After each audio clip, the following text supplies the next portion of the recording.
అయోధ్య రామాలయంలో భక్తులకు ఇచ్చే ప్రసాదం ఇదే. తింటే రోగాలన్నీ మాయమవుతాయి అని భక్తుల నమ్మకం. దేవాలయాల్లో ప్రసాదానికి ప్రత్యేకత ఉంటుంది. కొంతమంది కేవలం ప్రసాదాల కోసమే గుళ్ళకి కూడా వెళ్తూ ఉంటారు.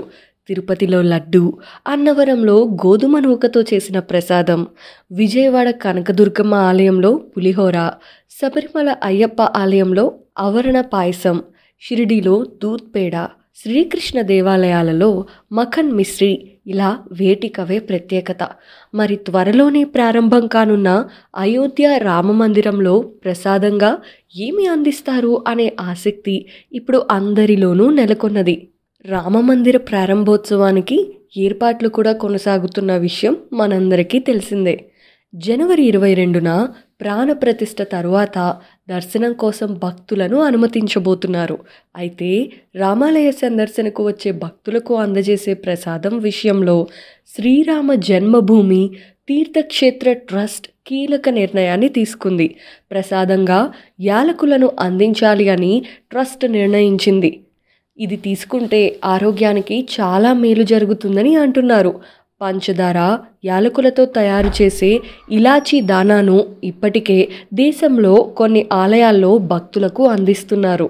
దీంతో ఈ ప్రసాదం తయారీ బాధ్యతను రామ్ విలాస్ అండ్ సన్స్ దుకాణానికి రామ జన్మభూమి ట్రస్ట్ అప్పగించింది. ప్రసాదం తయారీ సంస్థ యజమాని బోల్ చంద్రగుప్తా మాట్లాడుతూ, ఇలాచీ దానా ఉదర సంబంధిత సమస్యలను పరిష్కరిస్తుంది.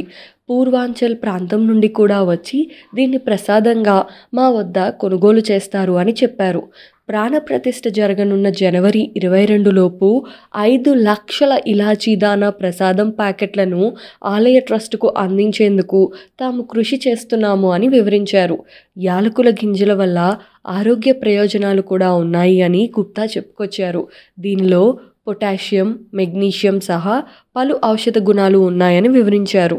ఇది ఉదర సంబంధిత సమస్యలకు చాలా చక్కగా ఉపయోగపడుతుంది అని తెలిపారు. ఇక అయోధ్యకి వెళ్ళి రాముడి దర్శనం చేసుకున్న వాళ్ళందరికీ ఆయన ఆశీర్వాదం ద్వారా మన రోగాలన్నీ, సమస్యలన్నీ తగ్గిపోగా ఆ అయోధ్యలోని రామమందిర ప్రసాదం వల్ల కూడా మన ఉదర సంబంధిత వ్యాధులు కూడా తగ్గాలి అని రాముడు ఆశీర్వదించినట్టుగా ఈ ప్రసాదాన్ని మనస్ఫూర్తిగా తీసుకోవాలి అని గుప్తా గారు తెలియచేశారు.